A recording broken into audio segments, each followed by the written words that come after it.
आज हामी चाहिँ राष्ट्रिय वाणिज्य ब्याङ्कको प्रशासन चौथो तह सहायक पदको हामी 2073 साल 11 महिना 20 गते अब निष्कासन भएको जुन यो पेपर छ, यो पेपर चाहिँ फुल नेपालीमा आएको छ। अनि यो हिस्ट्रीमै फुल नेपालीमा आएको छ है। त्यसै गरी तपाईँहरूको एनबिएलको 2080 सालमा हाम्रो अस्ति भएको इक्जाममा पनि नेपाल ब्याङ्क लिमिटेड है, त्यसको फुल सेकेन्ड पेपर इङ्ग्लिसमा आएको हो। अनि यो 73 सालमा मात्र यो केमा आएको छ, हाम्रो आरबिको नेपालीमा आएको छ। अब यो 80मा केमा आउँछ थाहा छैन। अब मेन इङ्ग्लिस दुइटैमा आउनुपर्ने हो। अब केमा आउँछ हेरौँ।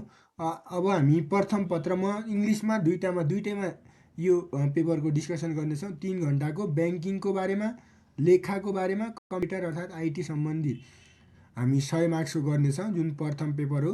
अब खण्ड कबाट हेर्नु होला। 1 नम्बरमा खण्ड कको लागि 1 नम्बरमा दिएको छ हामीलाई।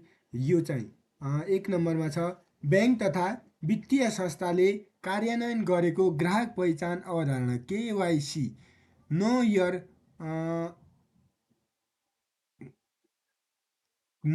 कस्टमर। ग्राहक भनेको कस्टमर, कस्टमर, अनि पहिचान आइडेन्टिफिकेसन। ओके, नो भनेको केएनओडब्लु, नोलाई पहिचान पनि भन्छ। अर्थात् अब अवधारणा भने कन्सेप्टको बारेमा चाहिँ तपाईँहरूले नो यर कस्टमर, यसको बारेमा चाहिँ तपाईँहरूले के गर्नु भन्छ, केवाइसीको बारेमा अब लेख्नुहोस् भनेर भन्छ। भन्दाखेरि ब्याङ्क तथा वित्तीय संस्थानहरूले कसरी कार्यान्वयन गरेको छ, how implemented bank and financial institution regarding the customer related केवाइसीको बारेमा लेख भनेर क्वेसन छ। अब यो अवधारणाको कार्यान्वयनले चाहिँ जनताको वित्तीय पहुँच, ओके, फाइनेन्सियल तपाईँहरूको एभाइलेबिलिटी र त्यसै गरी कारोबार सम्बन्धी ब्याङ्कले प्रवाह गर्ने ट्रान्जेक्सन रिलेटेड ब्याङ्कहरूले चाहिँ प्रवाह गर्ने सेवामा कस्तो प्रभाव पारेको छ उल्लेख गर्नुहोस् भनेर भन्छ। अब हेर्नु अवधारणा, यो अवधारणाले केवाइसीकै बारेमा सोधेको हो यो क्वेसन। अब भनेको के हो कि how bank and financial institution implemented KYC, give the concept. अर्थात् अब दिस कन्सेप्ट इम्प्लिमेन्टेसनले चाहिँ तपाईँहरूको अब जनताको वित्तीय पहुँच, यो इम्प्लिमेन्टेसन गरेपछि हामी पब्लिकहरूको फाइनेन्सियल तपाईँहरूको एभाइलेबिलिटी, त्यसै गरी तपाईँहरूको कारोबार सम्बन्धी ब्याङ्कले चाहिँ प्रभाव गर्ने सेवामा कस्तो प्रभाव पारेको छ उल्लेख गर्नुहोस् भने 10-10-20 मार्क्सको सोधेको छ। अब केवाइसीबाट यो चाहिँ 2073 साल धेरै पुरानो क्वेसन हो। अब यसलाई चाहिँ हामी अब छलफल गर्नेछौँ गाइज केवाइसीको बारेमा डिटेल रूपमा। यो क्वेसनलाई पहिला यो क्वेसनलाई म बुझ्ने गरेर हामी केवाइसीको बारेमा छलफल गर्नेछौँ। देन आफ्टर तपाईँहरूले चाहिँ अब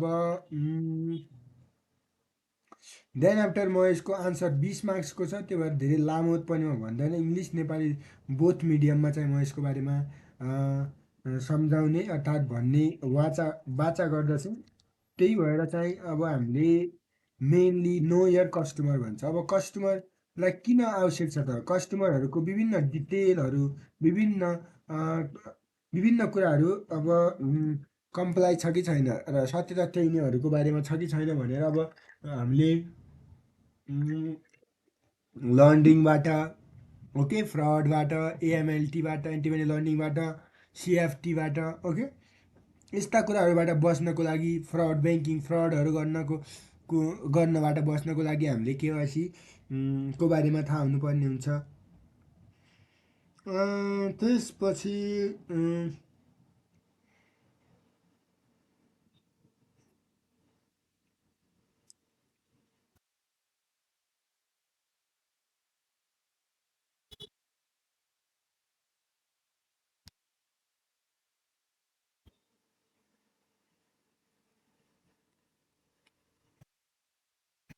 अब के भन्छ, how does the implementation of KYC play role in banking and financial institution भने पनि भयो। अब पहिला चाहिँ यसको बारेमा तपाईँहरूलाई म केवाइसीको बारेमा विरत रूपमा छलफल गर्छु। केवाइसी भनेको के हो त? क्वेसनले सोधेको छ ब्याङ्क तथा वित्तीय संस्थाहरूले चाहिँ कार्यान्वयन गरेको पहिचान अवधारणाको बारेमा लेख्नुहोस् भनेर भन्छ। अनि यो अवधारणा कार्यान्वयनले चाहिँ जनताको वित्तीय पहुँच र कारोबार सम्बन्धी बैङ्कको प्रभाव गर्ने सेवामा कस्तो प्रभाव पारेको छ भनेर सोधेको छ। सो द्याट केवाइसी भनेको चाहिँ नो योर कस्टमर हो। अब केवाइसी भनेको यस्तो पोलिसी हो जो चाहिँ तपाईँहरूको अब ग्लोबल्ली यसको विकास भएको छ, जसको कारणले चाहिँ तपाईँहरूको चोरी पहिचान गरी चोरी हुनलाई हामीले पहिचान गर्ने, चोरी हुनबाट बचाउनुको लागि हामीले चोरी छ कि छैन पहिचान गर्ने थेफ्ट भन्छ। फाइनेन्सियल फ्रड वित्तीय झुटहरू गल्तीहरू छ कि छैन, मनी लन्ड्रिङ छ कि छैन, टेररिस्ट फाइनेन्सिङ टिएफ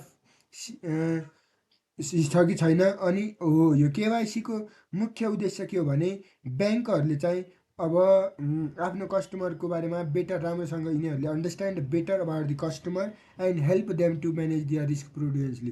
तिनीहरूको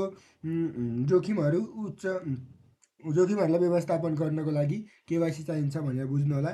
अब केवाइसी भनेको चाहिँ तपाईँहरूको जस्तै जानी या अजानमा चाहिँ विभिन्न क्रिमिनल कुराहरू आएर हाम्रो मनी लन्ड्रिङ एक्टिभिटीहरूबाट बचाउनको लागि अब मेन केवाइसीको इम्पोर्टेन्ट कुरा छ। अब जस्तै केवाइसी भनेको चाहिँ तपाईँहरूको अब कस्टमरहरूको बारेमा बेटर अन्डरस्ट्यान्डिङ राम्रोसँग बुझेर त्यसपछि तपाईँहरूको तिनीहरूको फाइनेन्सियल वित्तीय कारोबारहरू कसरी गर्ने, जसको कारणले चाहिँ तपाईँहरूको हामीलाई जोखिम चाहिँ कम गर्न to manage the risk prudently भन्छ इङ्ग्लिसमा। यो गर्नको लागि ब्याङ्कहरूले चाहिँ आफ्नो KYC policy know your customer नीतिहरू चाहिँ लगाएका हुन्छन्। जनरली कस्टमरको पोलिसी कस्टमर आइडेन्टिफिकेसन प्रोसिजर भन्छ।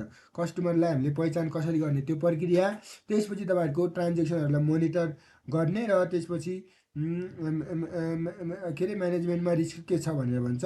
त्यसै गरी नेपाल राष्ट्र ब्याङ्कले चाहिँ नो योर कस्टमर केवाइसी चाहिँ हरेक ब्याङ्क तथा वित्तीय संस्थानहरूले each and every bank and financial इन्स्टिट्युसनहरूले लागू गर्नुहोस् र तिनीहरूले बनाउनुहोस्। अनि त्यही भएर चाहिँ तपाईँहरूको major to adapted regard anti money लन्ड्रिङलाई एएमटी भन्छ। अनि अघि भन्छन् न फाइनेन्सिङ अफ टेरिटोरिज्म सिएफटी भनेको थिएँ मैले, कम्ब्याटिङ अफ फाइनेन्सिङ अफ टेरोरिज्म भन्छ। कम्ब्याटिङ अफ फाइनेन्सिङ अफ टेरोरिज्मलाई पनि तपाईँहरूले यसमा लागू गर्नुपर्छ भनेको छ गाइज। देन आफ्टर तपाईँहरूलाई चाहिँ यसको मेन पर्पज के छ भन्ने कुराहरू रहेको छ। अब यसको क्रममा चाहिँ तपाईँहरूले चाहिँ अब यो किन इम्पोर्टेन्ट छ ब्याङ्क तथा वित्तीय संस्थानहरूमा सम्पूर्ण कुराहरू यहाँ हामीले घुसाएर लेखिदिँदा हुन्छ।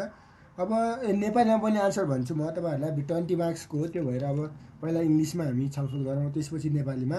अब नो योर कस्टमरको नीति चाहिँ यस्तो पोलिसी चाहिँ तपाईँहरूको अब विभिन्न तपाईँहरूको थेफ्टबाट, चोरीबाट, फाइनेन्सियल फ्रडबाट अनि मनी लन्ड्रिङबाट र टेरोरिस्ट फाइनेन्सिङ यी 4-5 कुराहरूबाट बचाउनको लागि यो ग्लोबल्ली विकास भएको एउटा नीति हो।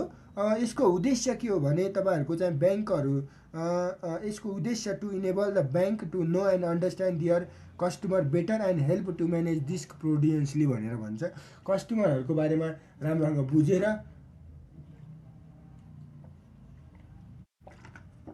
त्यताबाट आउन सक्ने जोखिमहरूलाई चाहिँ न्यूनीकरण गर्ने यसको मेन उद्देश्य रहेको छ। जसमा चाहिँ तपाईँहरूले चाहिँ मेनली चाहिँ कुनै एउटा कर्पोरेट बडीको एकाउन्ट खोल्ने ब्याङ्कमा अनि त्यो इन्डिभिजुअलको बारेमा आइडेन्टिफिकेसन गर्ने, त्यसलाई भेरिफाई गर्ने एउटा प्रोसिजर प्रक्रिया स्थापना गरेर अर्को चाहिँ तपाईँहरूको विभिन्न मनी लन्ड्रिङ एक्टिभिटिजहरू है, मनी लन्ड्रिङ क्रियाकलापहरू ब्याङ्कमा नहुन दिनको लागि हामीले विभिन्न क्रिमिनल इलिमेन्टहरू जोगाउनको लागि। त्यसै गरी तपाईँहरूको ब्याङ्कहरूलाई चाहिँ to enable the bank to know understand the कस्टमरहरूको बारेमा बुझ्ने, तिनीहरूको फाइनेन्सियल डिलिङ बेटर होस् अनि ब्याङ्कको रिस्कहरू राम्रोसँग व्यवस्थापन गर्नको लागि। त्यसपछि तपाईँहरूले to put place appropriate control for detection and reporting suspicious activity according to applicable laws and lay down procedure भन्छ। अर्को चाहिँ तपाईँहरूको जस्तै filing of cash threshold transaction रिपोर्टहरू एफआई फन्डामेन्टल आइडेन्टिफिकेसन युनिट भन्छ, त्यसमा चाहिँ विभिन्न ट्रान्जेक्सनहरूको नियन्त्रण गर्ने। त्यसपछि तपाईँहरूको अनि काउन्टर फिट करेन्सीहरू, जो काउन्टर फिटिङ भनेको अल्टर भएका, चेन्ज भएका, नक्ली भएका, टर्न भएका, च्यातिएका नोटहरू छ, यिनीहरूलाई अब यिनीहरूको बारेमा रिपोर्ट गर्ने, डिटेक्सन, यिनीहरूको बारेमा पहिचान गर्ने, काउन्टर फिट करेन्सी, एनआरबीलाई एप्रोप्राइट अथोरिटी अर्थात् नेपाल राष्ट्र ब्याङ्क या अरू सम्बन्धित अथोरिटिजहरूलाई। ओके। अनि त्यसपछि तपाईँहरूको अब विभिन्न लजहरू, रेगुलेसन, गाइडलाइनहरू कम्प्लाई गर्ने। त्यसपछि तपाईँहरूको स्टाफ मेम्बरहरूलाई चाहिँ तपाईँ एडिक्वेट ट्रेनिङ दिने, केवाइसीको बारेमा, एएमएलटीको बारेमा, सिएफटीको लजहरू, पोलिसी, प्रोसिजरहरू दिएर। त्यही भएर केवाइसी चाहिँ तपाईँहरूको केवाइसी भनेको एकदमै इम्पोर्टेन्ट हो। जुन हामीले अब विभिन्न नयाँ कस्टमरहरू इनिसियल स्टेजमा आइरहेछन् भने कस्टमरहरूको चाहिँ तपाईँहरूको के कुराहरू, कति सम्पूर्ण कुराहरूलाई हामीले अब एकदमै बोनाफाइड हुने तरिकाले चाहिँ हामीले एकाउन्टहरू ओपनिङ गर्ने, खाता खोल्दाखेरि चाहिँ त्यही भएर तपाईँहरूले चाहिँ हाई भ्याल्यु ट्रान्जेक्सनहरू कति गर्छ यिनीहरूले, अनि सस्पेसिक नेचरको कस्तो छ, अनि विभिन्न रेगुलेटरी अथोरिटी लहरू, यस्तो कुराहरू चाहिँ तपाईँहरूले मेनली ब्रान्च अफिस या ब्याङ्कहरूमा चाहिँ अब यो कुराहरू सर्कुलेट गरेर चाहिँ टाइम टु टाइममा अर्डरहरू दिएर हामीले यो कार्यान्वयन गरिन्छ भन्छ। अनि त्यसपछि केवाइसीको बारेमा अब विभिन्न प्रक्रिया कसरी बनाइन्छ भन्दाखेरि पहिला डकुमेन्ट सबमिसन गर्ने, अनि आइडेन्टिफायर भेरिफिकेसन गर्ने, अनि रेजिडेन्ट भेरिफिकेसन गर्ने, अनि फेरि फाइनेन्सियल कन्डिसन के छ, फर्स्ट भनेको के हो कि तपाईँहरूले डकुमेन्ट सबमिसन गर्ने, अनि आइडेन्टिटी भेरिफिकेसन, पहिचान पत्र, कार्ड सार्ड के छ कस्तो छ सब कुराहरू। त्यसपछि तपाईँको रेसिडेन्ट भेरिफिकेसन, वासस्थान, अनि भेरिफिकेसन फाइनेन्सियल वित्तीय अवस्था कस्तो छ, अनि ट्रान्जेक्सन मोनिटर कसरी गर्ने भनेर 3, 4, 5वटा स्टेजमा हामीले सकिदिन सक्छौँ। अब यो केवाइसीको रिलेटेड कुरा हो गाइज, त्यो भएर चाहिँ हामीलाई सोधेको। अनि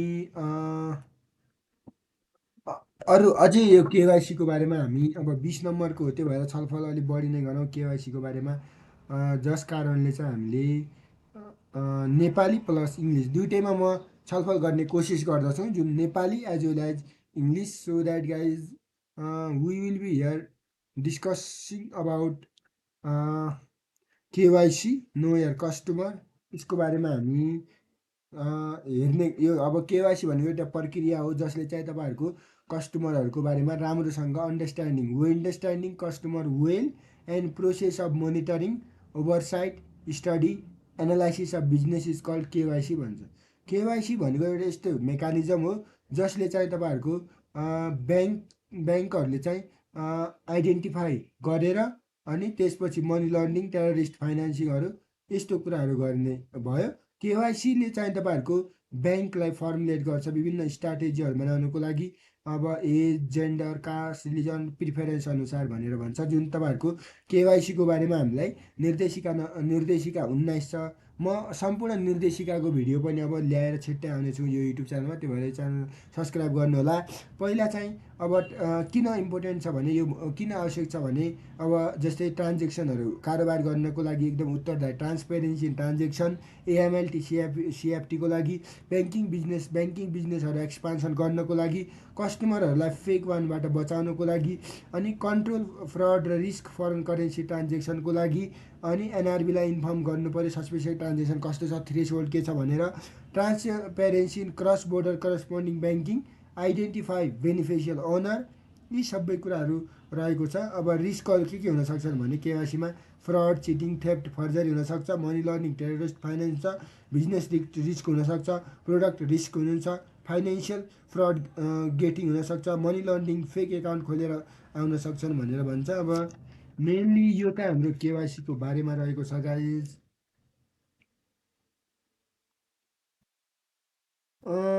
पहुँच सम्बन्धी अब उल्लेख गर्नुहोस् भन्छ। यो आधारले कार्यान्वयनको जनताको वित्तीय पहुँच र कारोबार सम्बन्धी ब्याङ्कले प्रभाव गर्ने सेवा कस्तो प्रभाव पारेको छ भनेर यो क्वेसन रहेको छ गाइज।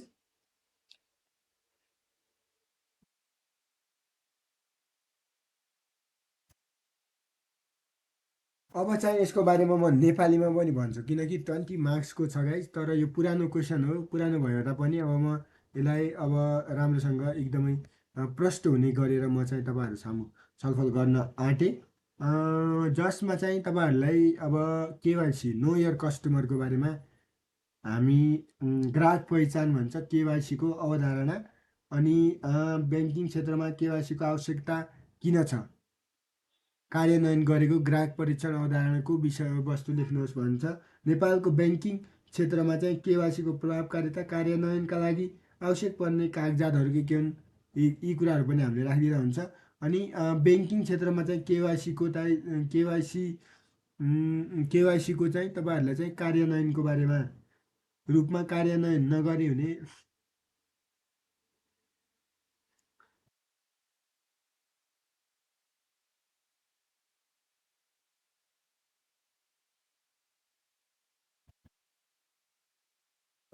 वित्तीय पहुँच अर्थात् वित्तीय इन्क्लुसनको बारेमा पनि हामीलाई सोधेको छ।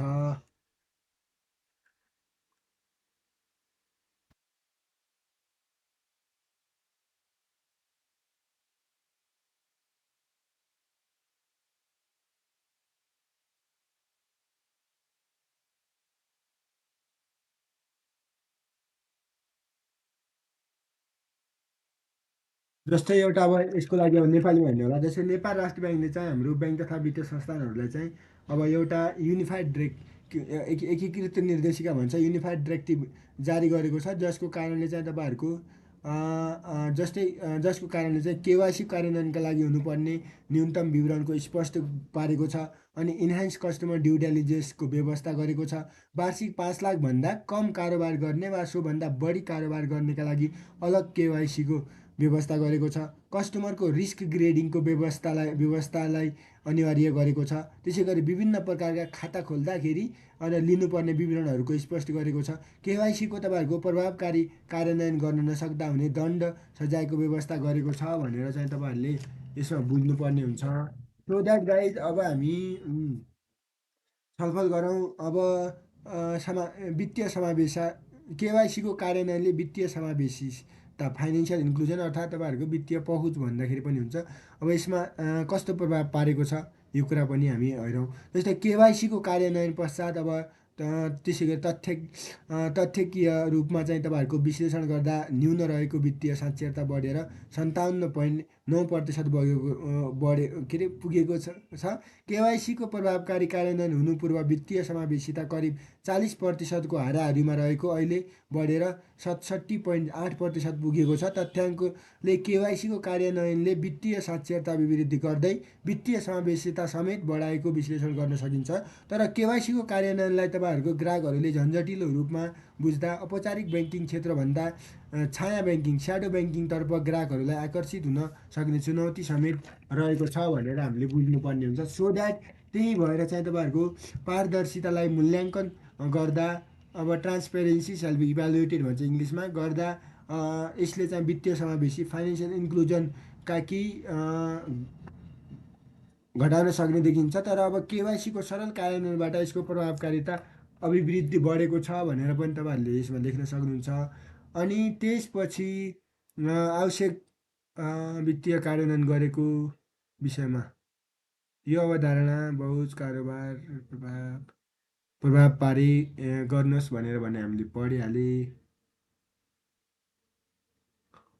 अब लास्टमा चाहिँ तपाईँहरूलाई चाहिँ यो किन आवश्यक छ भन्ने कुरा त मैले अघि धेरै कुरा गरेँ। केवाइसी भनेको के हो पनि हामीले छलफल गरेँ जसमा अझै पनि तपाईँहरूले म अब हेरौँ त अब जस्तै सैद्धान्तिक रूपमा केवाइसीलाई आफ्नो ग्राहकहरूलाई सबै ढङ्गबाट चिन्ने बुझ्ने र त्यसको अभिलेखलाई प्रभावकारी बनाउने कार्य बुझिन्छ भने त्यसै गरी ब्याङ्क तथा वित्तीय संस्थाले आफ्ना ग्राहक तथा ब्याङ्किङ सेवा लिने ग्राहकहरूको परिचय वित्तीय गतिविधि फाइनेन्सियल एक्टिभिटिज जोखिम रहितको अनि रिस्क लेसको भेरिफिकेसनको लागि लिने विवरणहरू व्यक्तिगत विवरण कानुनी परिचयहरू ठेगाना ग्राहकको जोखिम कारोबार अनुगमन सम्पत्ति शुद्धिकरण व्यवस्थाहरूको कार्यान्वयन कस्टमर ड्यु डेलिजेन्सको अवधारणा कार्यान्वयन गर्न गरिने सबै केवाइसीको रूपमा लिन सकिन्छ।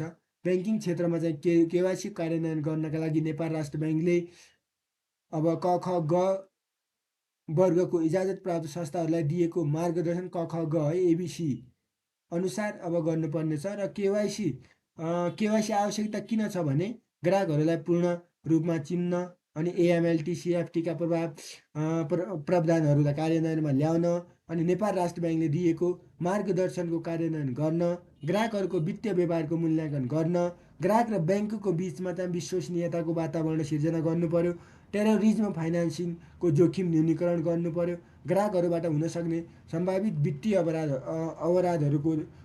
अवराधहरूको चाहिँ तपाईँ न्यूनीकरण गर्नु पर्यो। ब्याङ्किङ तथा वित्तीय संस्थाले ग्राहकहरूको वित्तीय व्यवहारको अवधारणा व्यवस्थापन व्यवसाय वृद्धिका रणनीतिहरू निर्माण गर्न, ग्राहकलाई जोखिमको आधारमा वर्गीकरण गर्न, शङ्कास्पद वित्तीय कारोबारको पहिचानको आधार निर्माण गर्न, यी सबै कुराहरूमा हामीलाई केवाइसी इम्पोर्टेन्ट छ भनेर लेखिदिँदा पनि हुन्छ। सो द्याट अब हामी यो यत्तिकै राखेर अब केवाइसीमै 20 मार्क्सको 20 मिनट त लगाइहाल्यौँ। अब हामी अर्को क्वेसनतिर लागौँ।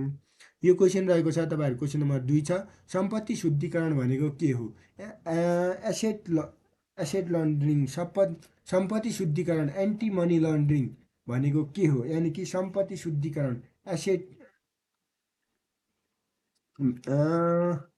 सम्पत्ति शुद्धिकरण ऐन छ जुन एन्टी मनी लन्ड्रिङ एक्ट हो, त्यहीबाट यो क्वेसन छ, जसमा चाहिँ सम्पत्ति शुद्धिकरण भनेको के हो भनेर सोधेको छ। र अर्को के छ? सम्पत्ति शुद्धिकरण मनी लन्ड्रिङ भन्छ। सम्पत्ति शुद्धिकरण भनेको मनी लन्ड्रिङ निवारण ऐन सम्पत्ति शुद्धिकरण अनुसन्धान विभागलाई दिएको अनुसन्धान तथा तहकिक सम्बन्धी अधिकारबारे उल्लेख गर्नुहोस् भन्छ है। अब यो चाहिँ तपाईँहरूले के भन्छ भने सम्पत्ति शुद्धिकरण निवारण ऐन सम्पत्ति शुद्धिकरण अनुसन्धान विभागलाई, ओके, यो चाहिँ अब अनुसन्धान विभागलाई सम्पत्ति शुद्धिकरण अनुसन्धान विभागलाई चाहिँ के कुराहरू दिएको छ त, त्यही सोधेको हो गाइज। सो द्याट तपाईँहरूलाई चाहिँ म अब यसको बारेमा छलफल गरौँ। जस्तै यो एउटा सम्पत्ति शुद्धिकरण अनुसन्धान विभाग, सम्पत्ति शुद्धिकरण अनुसन्धान विभागलाई चाहिँ अब दिएको कुरा पहिला चाहिँ एन्टी मनी लन्ड्रिङको बारेमा हामी छलफल गर्छौँ गाइज। सो द्याट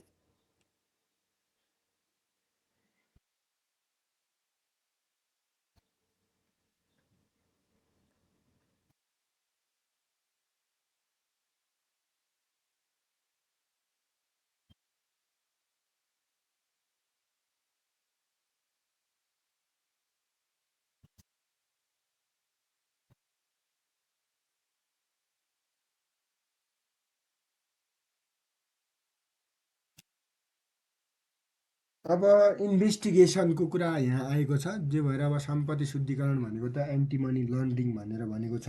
अब एन्टी मनी लन्ड्रिङको बारेमा हामी छलफल गर्ने क्रममा चाहिँ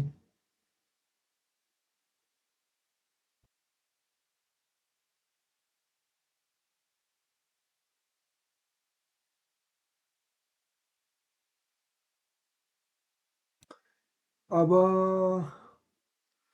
जस्तै तपाईँहरूले हेर्नुपर्ने हुन्छ, जसमा चाहिँ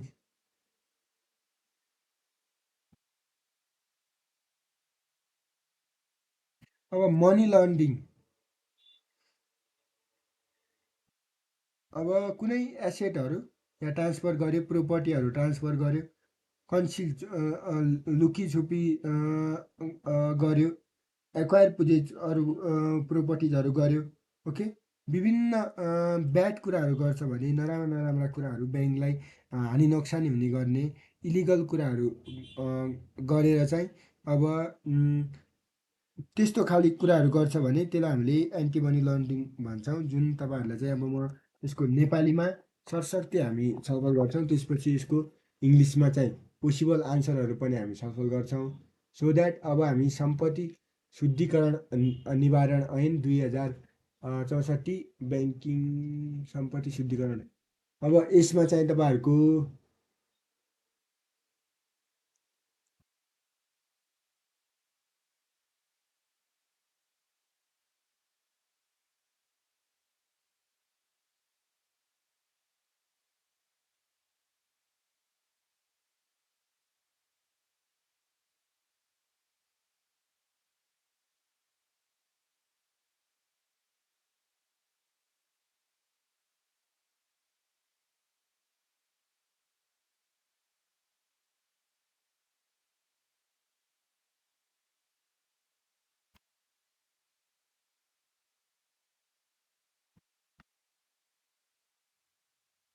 अब हेर्नुहोला जसमा चाहिँ सम्पत्ति शुद्धिकरण मनी लन्ड्रिङको बारेमा हामी हेरौँ। सम्पत्ति शुद्धिकरण भनेको के हो भनेर भनेको छ।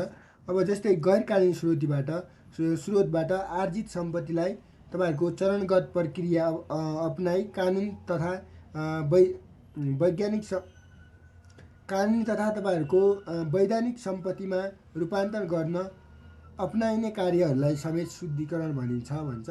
र अब त्यसै गरी दूषित सम्पत्तिलाई चाहिँ तपाईँहरूको वैधानिक स्रोतको अवधारणाले छोपी सजावट गर्ने कार्य अर्थात् कालो धनलाई कानुनी स्रोतको लेपन लगाई सफेद व्हाइट मनी अर्थात् सफेद व्हाइट एसेट भनौँ न सफेद सम्पत्तिको रूपमा प्रस्तुत गर्ने प्रक्रिया सम्पत्ति शुद्धिकरण गरेको मानिन्छ भन्छ। सम्पत्ति शुद्धिकरण भनेको चाहिँ दूषित सम्पत्तिको विद्यमानता रहने, त्यसपछि तपाईँहरूको सम्प्रद कसुर भएको हुन्छ, दोहोरो अपराधको अवस्था रहन्छ, तहगत प्रयोग गरिन्छ, तह प्रयोग गरिन्छ, एकभन्दा बढी पक्षको संलग्नता रहन्छ, गैर हिंसायुक्त वित्तीय अपराधको रूपमा रहन्छ, सङ्गठित अपराध हुनसक्छ, सीमापार अपराध समेत हुन सक्दछ भन्छ। यो चाहिँ मेनली रहेको छ।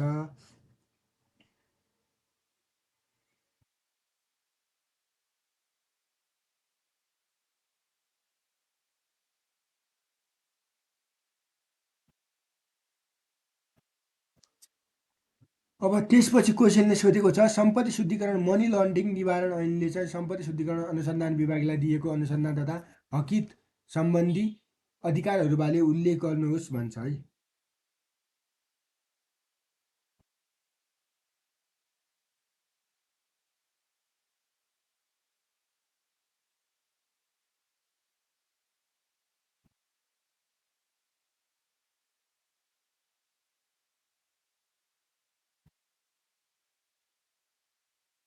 यसको लागि जस्तै तपाईँहरूको अब सीमा वा सोभन्दा बढीको कारोबारको विवरण प्राप्त गर्ने कुराहरूलाई यसको बारेमा रहेको छ। शङ्कास्पद कारोबार सम्बन्धी प्रतिवेदन प्राप्त गर्नु पर्यो गर्ने, त्यसपछि तपाईँहरूको मुद्रा तथा धारक विनिमय अधिकार पत्र सम्बन्धी विवरण प्राप्त गर्ने, अन्य सूचना कागजात तथा तपाईँहरूको विवरण प्राप्त गर्ने, शङ्कास्पद कारोबार प्रतिवेदन र अन्य प्रतिवेदनहरूको जानकारीको विश्लेषण गर्ने, कसुर सम्बन्धी शङ्का लागेमा विश्लेषण तथा कसुरको सन्धान तहकिताब गर्ने अनि नियममा प्रभाव गर्ने, त्यसपछि तपाईँ सूचना संस्था नियमनकारी निकाय र आफ्नो कर्मचारीहरूलाई आवश्यक तालिमको व्यवस्था पृष्ठ पोषण तथा मार्गदर्शन गर्ने, कसुरको प्रकृति अनुसार काम कारबाही सम्पूर्ण वार्षिक प्रतिवेदन राष्ट्र बैङ्क मार्फत नेपाल सरकारलाई पेश गर्ने। ओके, समान प्रकृतिको काम गर्ने र विदेशी निकायसँग पारस्परिकको आधारमा सहयोग आदान प्रदान सम्बन्धी समझदारी काम गर्ने। त्यही भएर चाहिँ सम्पत्ति शुद्धिकरण तथा आतङ्कवादी कार्यमा वित्तीय लगानी सम्बन्धी कसुर निवारण गर्न, शङ्कास्पद कारोबार डटफुल ट्रान्जेक्सन सम्बन्धी प्रतिवेदन तथा अन्य सूचना प्राप्त गर्ने र विश्लेषण गर्न तथा विश्लेषणको निष्कर्ष प्रभाव गर्न कार्यात्मक रूपले चाहिँ अब स्वतन्त्र इकाइको रूपमा राष्ट्र बैङ्कमा एक वित्तीय जानकारी इकाइको विभिन्न अब इन्भेस्टिगेसन अथोरिटिजहरूलाई चाहिँ अब यो काम कर्तव्यहरू छुट्याएको छ भनेर हामीले बुझ्दा पनि हुन्छ। अब यसको इङ्ग्लिस भर्जनमा त मैले अब त्यति धेरै छलफल गरेन गाइज, सो द्याट हामी अलिअलि छलफल गरौँ जसमा चाहिँ के काम कर्तव्यहरू अधिकार छ भने risk identification, evaluation, monitoring, management of report entity, त्यसपछि तपाईँहरूको make to implement this act and related rule directive of, अनि त्यसपछि तपाईँहरूको make standard required for license दिनको लागि बिजनेस अकुपेसन रजिस्ट्रेसन इन्कर्पोरेसन अनि कन्ट्रोलको लागि make the implement anti money laundering and its business सुपरभिजनका लागि अनसाइट इन्सपेक्सनहरू गर्ने। ओके, त्यही भएर चाहिँ अर्को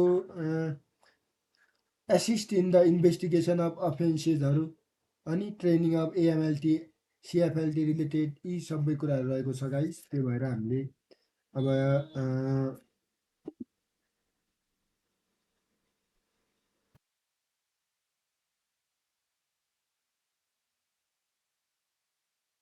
अब त्यही भएर अरू के इम्प्लिमेन्ट अर्थात् कस्ट इम्प्लिमेन्ट गभर्मेन्ट नेपाल सरकारका डिसिजनहरू अफेन्ससम्म रिलेटेड कुराहरू गर्ने, अनि त्यसपछि एनुअल रिपोर्टहरू सब्मिट गर्ने, ओके।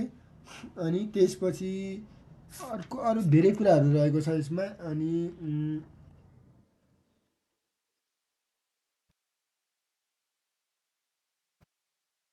त्यसपछि तपाईँहरूको अरू अरू कुराहरू हेर्ने हो भने चाहिँ जस्तै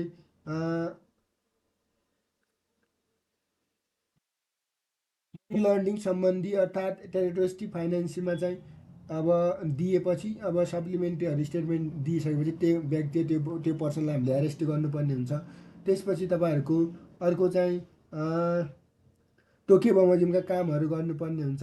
जस्तै the chief may fine up to Nepalese rupees 50,000 against the person disobeying order given in the course of investigation upon the report to investigation officer भन्छ। अर्को चाहिँ to write financial information unit FIU if there is reasonable ground to be believe that foreign financial intelligence unit FFIU may have any information भन्छ। अर्को चाहिँ तपाईँहरूको विभिन्न trace identify and evaluate the property instrumentally fully effectively in order to freeze or seize such property instrument pursuant to section 18 भनेर भन्छ। अब अनि त्यसै गरी तपाईँहरूको to require any person with information reasonable believe to be have information related to money laundering and terrorist fine provide information statement of supplementary statement भनेर धेरै कुराहरू रहेको छ। त्यो भएर यो पनि तपाईँहरूको 20 मार्क्सको छ। अब यसलाई अझै डिस्कस गर्ने हो भने त गाइज तपाईँहरूले अब अझै भनेपछि तपाईँहरूको to conduct a search of any government entity regulatory reporting इन्टिटीहरू अनि person or any other place at which they document right of material fact information instrument constitute the evidence of offence of money laundering terrorist financing. Okay, धेरै कुराहरू रहेको छ। यसलाई अब हामीले आफैले मिलाएर लेख्नु पर्थ्यो। अब यो पुरानो क्वेसन भएको कारणले मात्र छलफल गरिदिएको मैले। अब अहिले प्याटर्न छ। यो पहिला 20 मार्क्सको प्याटर्न थियो 73 सालमा नेपालीमै आएको थियो, तर गयो चाहिँ कता यहाँनिर।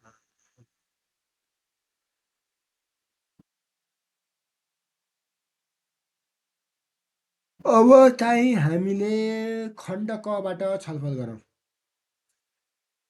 खण्ड कमा चाहिँ स्वच्छ एवं स्वस्थ ब्याङ्किङ प्रणालीमा लेखा परीक्षणको महत्त्व दर्शाउनुहोस् भन्छ है। अब के भन्छ, हेल्थी एन्ड स्वस्थ तथा इफिसियन्ट एन्ड हेल्थी ब्याङ्किङ प्रणाली ब्याङ्किङ सिस्टममा लेखा परीक्षणको महत्त्व दर्शाउनुहोस्। हाउ अडिटिङ इम्पोर्टेन्ट हियर भन्छ। जस्तै के भन्छ भने in efficient and healthy system of banking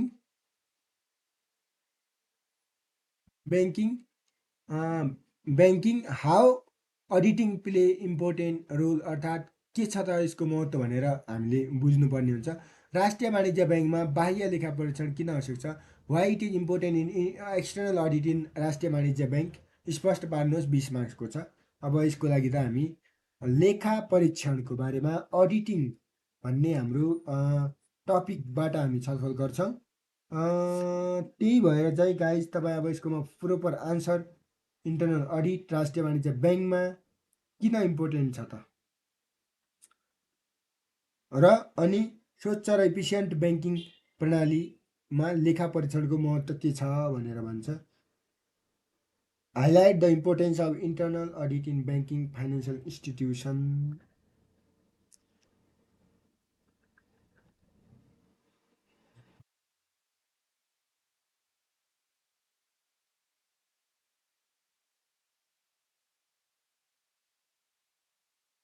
हेर्नु होला, यो 20 मार्क्सको अब यसलाई हामी छलफल गर्नेछौँ। पूर्ण रूपमा म नेपाली प्लस तपाईँहरूलाई इङ्ग्लिसमा हामी चाहिँ अब यो अडिटिङ च्याप्टरबाट हामी छलफल गर्नेछौँ गाइड। सो द्याट तपाईँहरूले चाहिँ अब यसको बारेमा छलफल गर्ने क्रममा चाहिँ नेपाली प्लस इङ्ग्लिस हामी दुइटैमा लेखा परीक्षणको बारेमा छलफल गरौँ। यतै अडिटिङ भनेको के हो? पहिला मिनिङ अफ अडिटिङ भन्छ। अडिटिङको बारेमा त अब हामीले राम्रोसँग बुझ्नुपर्ने हुन्छ। जुन अडिटिङ भनेको के रहेछ भन्ने कुराहरू हामी विस्तृत रूपमा छलफल गर्नेछौँ गाइस, सो द्याट अडिटिङको बारेमा राम्रोसँग हेर्नु होला। अडिटिङ भनेको के रहेछ त?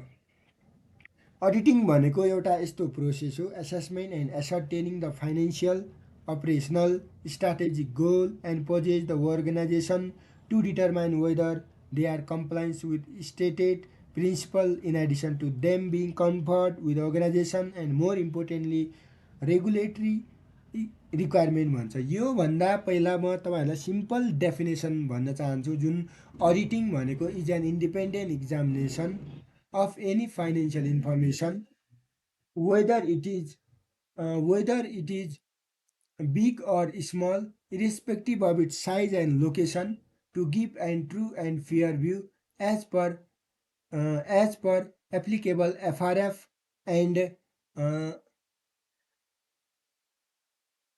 Nepal standard on auditing to give true and fair view भन्छ। लेखा परीक्षण भनेको एउटा यस्तो प्रक्रिया हो जसमा चाहिँ स्वतन्त्र रूपले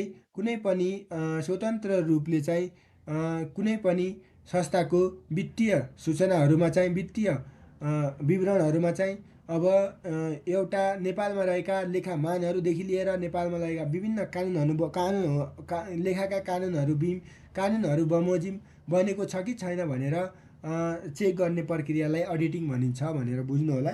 त्यसपछि अब अडिटिङको इम्पोर्टेन्ट के छ त? Fair and healthy banking sector भन्छ। अब हेरौँ त, स्वच्छ भनेको फेयर है, इफिसियन्ट होइन फेयर। मैले अघि इफिसियन्ट पनि उस्तै हो। अब त्यो भएर त दुइटैमै दिनुपर्छ भनेको हो कि। अब इफिसियन्ट देख्यो भनेपछि इङ्ग्लिसमा चेक गर्नेहरूले काटिदिन पनि सक्छ कि, त्यो भएर अब यो दुइटैमा दिया भए ठिक हुन्थ्यो। फेयर एन्ड तपाईँहरूको हेल्थी भन्छ। स्वच्छ भनेको फेयर, हेल्थी भनेको स्वस्थ, ब्याङ्किङ प्रणालीमा लेखा परीक्षणको महत्त्व दर्शाउनुहोस् भन्छ। अब ब्याङ्किङ सेक्टर चाहिँ एकदमै संवेदनशील क्षेत्र हो जसमा चाहिँ हाम्रा ग्राहकहरूको पैसाबाट यो चलेको हुन्छ। अब सम्पूर्ण व्यक्तिहरू, देशमा रहेका गरिबीदेखि लिएर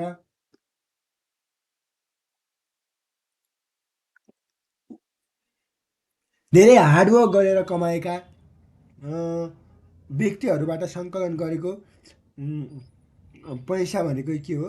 पैसा राखेर बनाएको ब्याङ्किङ क्षेत्र, त्यो भएर संवेदनशील छ।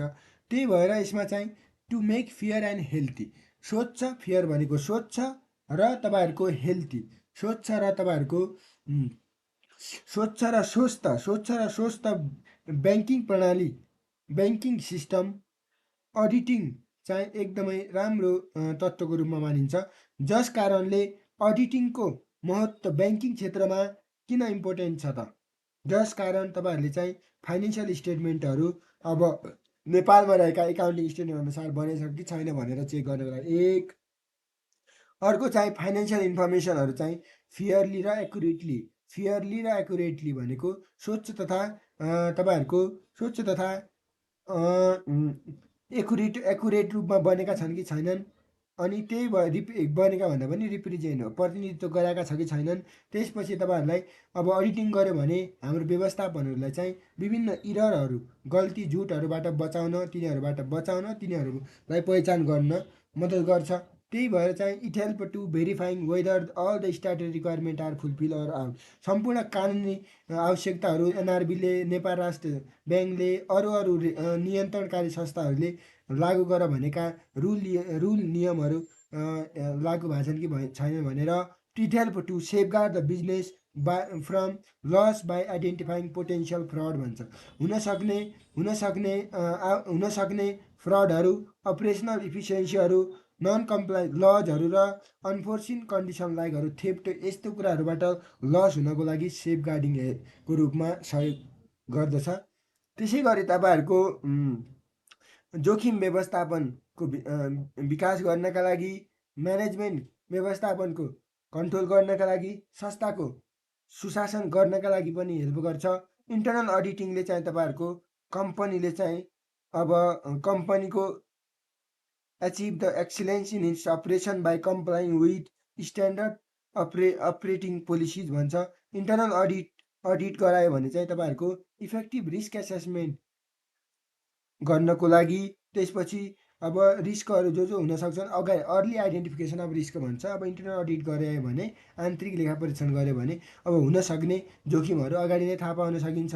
त्यही भएर चाहिँ अनि it help the management and stakeholder to understand and manage risk भन्छ।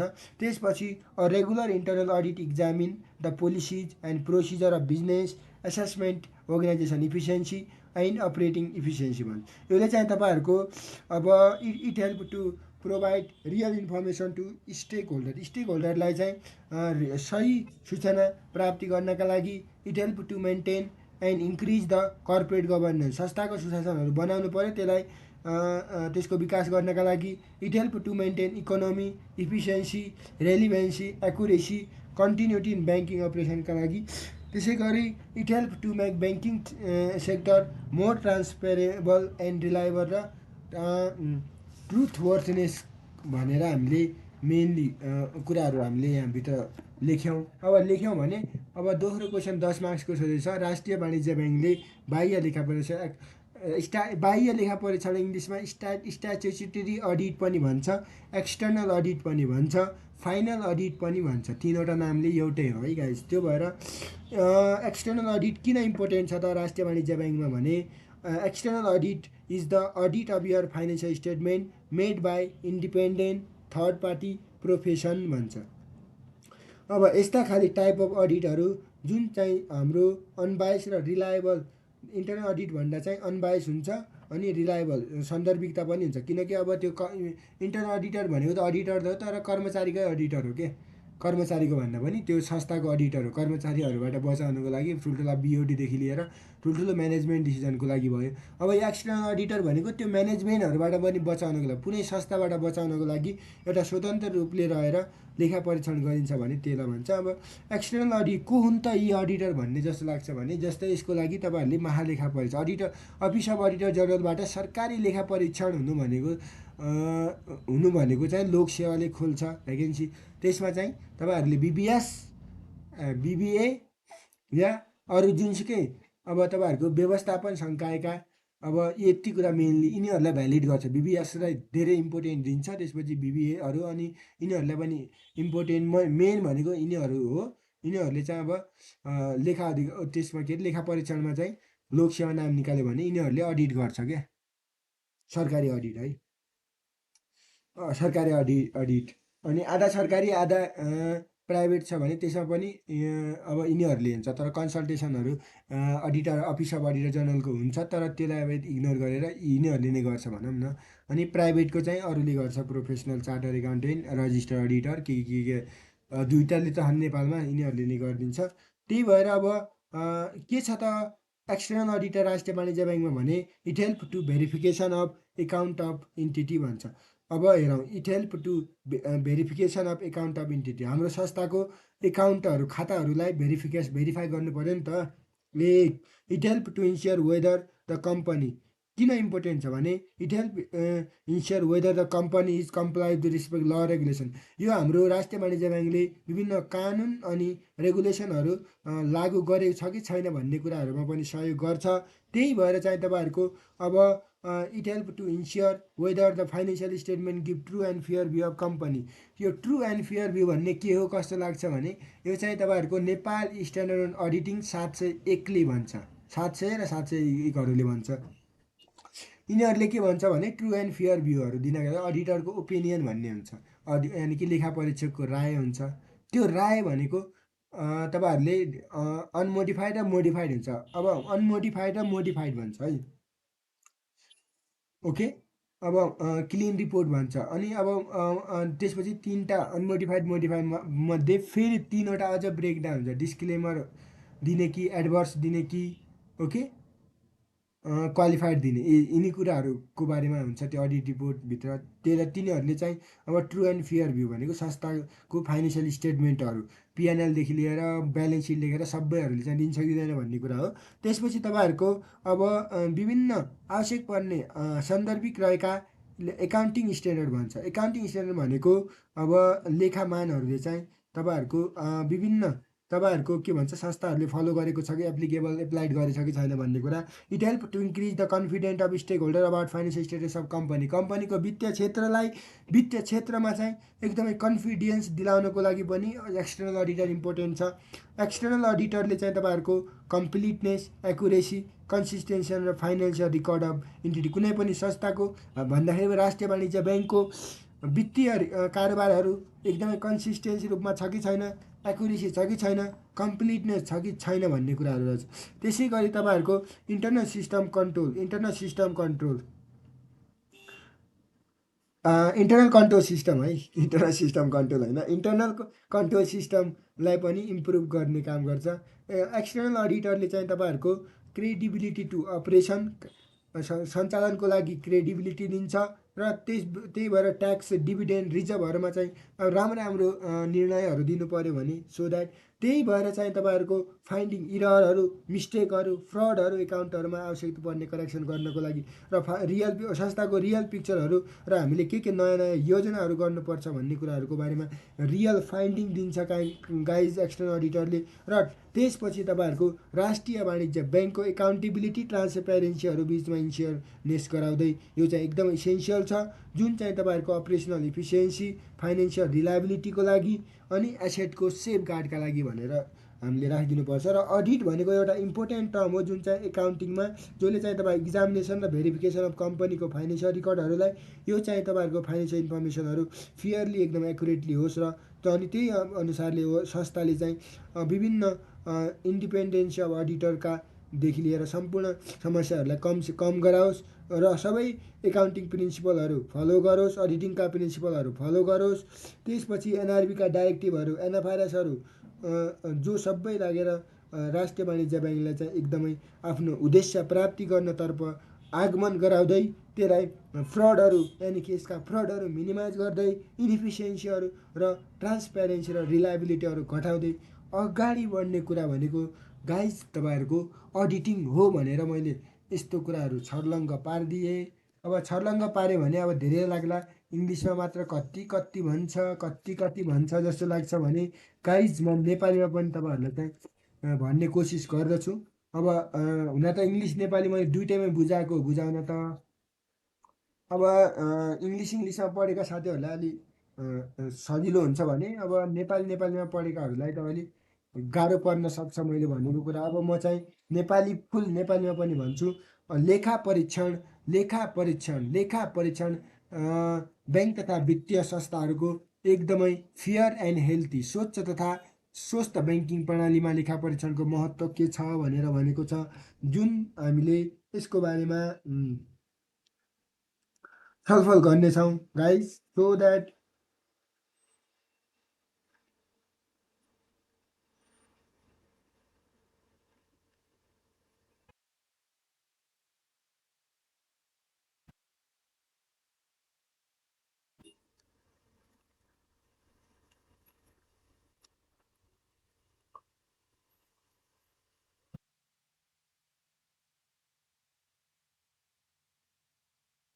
जस्तै हेर्नु लेखा परीक्षण भनेको चाहिँ अब पहिला वाट इज अडिटिङ भन्छ। यो चाहिँ ल्याटिन भाषाको अडायर AUDIR है आएको, जसको मिनिङ हियर टु हियर भन्ने हो। यो अडिटको तपाईँहरूले लामो जति लेख्न सकिने हुन्छ। अब लेख्न मन छ भने कुनै पनि संस्थाको अभिलेखहरू, खाताहरू, किताबहरू, विद्युतीय माध्यमबाट राखिएका अभिलेख या आर्थिक कारोबारको भौतिक रूपमा जाँच गर्ने कार्य लेखा परीक्षण हो। यो त थाहा भएको कुरो।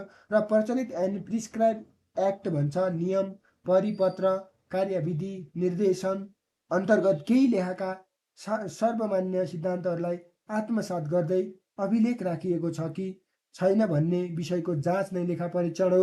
लेखा परीक्षण ऐन 2075 अनुसार यानि कि अडिट एक्ट 2075 अनुसार आर्थिक कारोबारलाई प्रमाण गर्ने कागजात र विद्युतीय माध्यमबाट राखिएका अभिलेख र प्रमाण गर्ने कागजातको परीक्षण, मूल्याङ्कन, विश्लेषण, सपरीक्षणलाई लेखा परीक्षण भनिन्छ भने नेपालको सन्दर्भमा लेखा परीक्षणको महत्त्व संविधानको धारा 241 पनि महालेखा परीक्षणको व्यवस्था महालेखा परीक्षक कार्यालय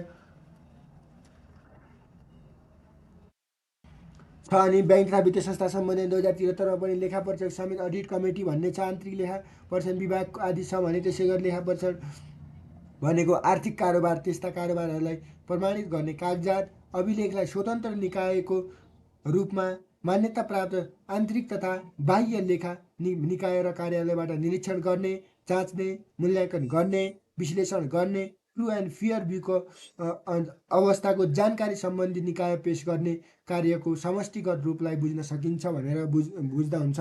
अब लेखा परीक्षणको महत्त्व के छ त इम्पोर्टेन्ट भने, जस्तै लेखा परीक्षण प्रशासकीय कार्यविधिको परीक्षण र नियन्त्रण गर्न, अनि साधनको प्रयोगमा हुने अनियमितताको नियन्त्रण गर्न, विनियोजित स्रोत साधनको उपयुक्त प्रयोग गर्न, व्यावसायिक क्षमता र कार्यकुशलता र जवाबदेहिताको लागि, अनि सार्वजनिक निकायहरूको प्रभावकारिता अभिवृद्धि गर्न, विद्यमान नीति प्रक्रिया पद्धति एवं परिपाटीमा सुधार गर्न, व्यवस्थापकीय कार्य प्रणालीमा स्वच्छता ल्याउन, मूल त्रुटि छल कपटहरूलाई पत्ता लगाई सुधारका लागि सिफारिस गर्न, वित्तीय विवरणको प्रमाणित र पुष्ट्याइ गर्न, कार्य सम्पादनको स्तरको मापन गर्न, कार्य प्रक्रियामा भएको हानि नोक्सानीको जानकारी दिँदै क्षतिपूर्ति भराइ र असुर उपर गर्न, यी कुराहरू हामी चाहिँ मेनली इम्पोर्टेन्ट रहेको छ गाइस। त्यही भएर अब अरू कुरा हेर्ने हो भने चाहिँ अब हामीले राष्ट्रिय वाणिज्य ब्याङ्कमा चाहिँ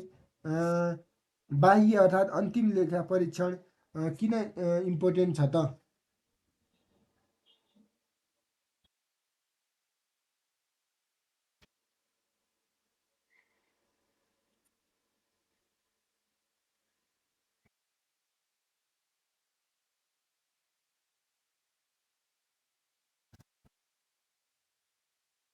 जस्तै अब वित्तीय अवस्थाको जानकारी पाउनका लागि 1, नीति नियमहरू कार्यविधिको परिपालन गर्न 2, असान्दर्भिक आर्थिक क्रियाकलापको न्यूनीकरण 3, वित्तीय सबलता र दुर्बलताको वित्तीय फाइनेन्सियल स्ट्रेङ्थ एन्ड विकनेसको विश्लेषण भनेको एनालाइसिस गर्न, आर्थिक कारोबारलाई वैधानिकता दिन, सरोकारवालाहरूलाई संस्थाको बारेमा सुनिश्चित हुन ढुक्क राख्ने, पारदर्शिता, उत्तरदायित्व, जवाबदेहिता, संस्थालाई आवश्यक पर्ने ऋण, त्यसपछि बिमा दाबी, मर्जर, अनि व्यवस्थापनको कार्यदक्षता, प्रभावकारिता बढाउन, गल्ती, जालसाजी, छलकपटहरू पत्ता लगाउन भनेर हामीले अब यो कुरा लेखिन सक्छ। यही अनुसारले सकियो यो क्वेसनको आन्सर। अब अर्को क्वेसन रहेको छ तपाईँहरूको, जिम्सी व्यवस्थापनको परिचय दिनु, वाट इज इन्भेन्ट्री म्यानेजमेन्ट भन्छ। त्यसपछि राष्ट्रिय वाणिज्य ब्याङ्क लिमिटेडले चाहिँ जिम्सी व्यवस्थापनको आवश्यकता औल्याउनुहोस् राष्ट्रिय वाणिज्य ब्याङ्कमा है ले भन्यो, त्यो भएर अलग वर्ड आएको छ। जिम्सी व्यवस्था यो के भन्छ, राष्ट्रिय वाणिज्य ब्याङ्क लिमिटेडमा जिम्सी व्यवस्थापनको आवश्यकता औच्याउनुहोस्, explain the necessity of inventory management in राष्ट्रिय वाणिज्य ब्याङ्क भनेर इङ्ग्लिसमा भनेको। त्यसपछि अब जिम्सी व्यवस्थापनलाई अझै वैज्ञानिक र प्रभावकारी बनाउन सुझावहरू प्रस्तुत गर्न, give the suggestion about inventory management in more scientific and efficient भनेर यसको बारेमा 3, 7, 3, 10, 10, 20को यो क्वेसन रहेको छ। अब इन्भेन्ट्री म्यानेजमेन्टको बारेमा पनि हामी छलफल गर्नेछौँ गाइज। तपाईँहरूले चाहिँ इन्भेन्ट्री म्यानेजमेन्टको बारेमा we will discuss here guys. Inventory management के हो त? इन्भेन्ट्री म्यानेजमेन्ट के हो त? इन्भेन्ट्री म्यानेजमेन्ट अब हेरौँ इन्भेन्ट्री म्यानेजमेन्ट के छ। ओके, अब यसको बारेमा कुरा हेरौँ। कुरा भन्दा पनि आन्सर राम्रोसँग हेरौँ हामी। Give an introduction of the inventory management, write the need of inventory management in राष्ट्रिय वाणिज्य bank limited, how the inventory management system can be made more scientific and effective. अरे साइन्टिफिक एन्ड इफेक्टिभ भनेको प्रभाव है, efficient भन्थेँ मैले, effectiveness भन्छ है, effectiveness इफिसियन्टी। त्यही भएर दुइटैमा दिइदियो भने जान्थ्यो क्या। योपालि राष्ट्रिय वाणिज्य ब्याङ्कले हेर्दै हो भने यो भिडियो चाहिँ ब्याङ्कले त को हेर्ला, कुनै पेपर बनाउने मान्छेले हेर्दै हुनुहुन्छ भने, यदि तपाईँहरूसँग परेको छ भने यो पेपर चाहिँ इङ्ग्लिस नेपाली बोथमा दिइदिनु होला सेकेन्ड पेपर। त्यो भएर नत्र अलिक गाह्रै हुन्छ क्या। कम्पिटेन्स अर्थात् एकदमै दक्ष स्किलफुल पर्सनहरूको खोज्ने हो भने चाहिँ दुइटै भाषामा दिनु होला, सो द्याट सजिलो होला। किनकि यो अब कन्भर्जन गर्दाखेरि यताउति हुन्छ। सो द्याट अब हेरौँ, मिनिङ अफ इन्भेन्ट्री म्यानेजमेन्ट भन्छ, यानि कि जिम्सी व्यवस्थापनको मिनिङ के छ त? यो अनि के need of inventory management in राष्ट्रिय वाणिज्य ब्याङ्क भनेर भन्छ। यो चाहिँ हामी अनि त्यसपछि how inventory management system can as more effective efficient, तिनवटा भागमा राखेको छ। यी तिनवटा भागलाई हामी अब छलफल गरौँ। अहिले लामो त लामै जान्छ, तर जिम्सी व्यवस्थापन भनेको के हो भन्ने कुराहरू तपाईँहरूलाई अब मैले केमा इङ्ग्लिसमा मात्र बुझायो भने अर्कै लाग्छ होला, त्यो भएर अब म दुइटैमा बुझाउने कोसिस त गर्छु, तर त्यो कोसिस कतिको जारी हुन्छ त्यो कोसिसलाई हामी अब निहालेर हो कि के गरेर हामी हेर्छौँ। जिम्सी व्यवस्थापन भन्छ। अब त्यो जिम्सी व्यवस्थापन पहिला इङ्ग्लिसमै सुनौँ न। इन्भेन्ट्री म्यानेजमेन्ट भन्छ जिम्सी व्यवस्थापन भनेको all the practices that touch your inventory from initial order and restocking through receiving storing and use of fill order भन्छ है इन्भेन्ट्री म्यानेजमेन्ट। इन्भेन्ट्री म्यानेजमेन्ट भनेको अर्डरिङ गर्ने, स्टकिङ गर्ने, क्यारिङ भन्छ, अनि युजिङ बिजनेस मेटेरियल अर्थात् प्रोडक्ट भनेर भन्छ। यही हो इन्भेन्ट्री म्यानेजमेन्ट। अझै पनि इन्भेन्ट्री म्यानेजमेन्टको बारेमा अब 3 नम्बरको सोधेको छ, यत्रो हावा सानो आन्सर दिएर त के होला जस्तो कुनैलाई लाग्छ भने अब आन्सरको क्वालिटी भयो भने सानो होस् कि ठुलो होस्, इट डजन्ट म्याटर। पहिला चाहिँ मेरो इन्भेन्ट्री म्यानेजमेन्टको कुरा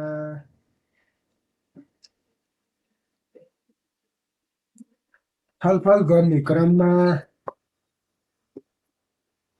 इन्भेन्ट्री म्यानेजमेन्ट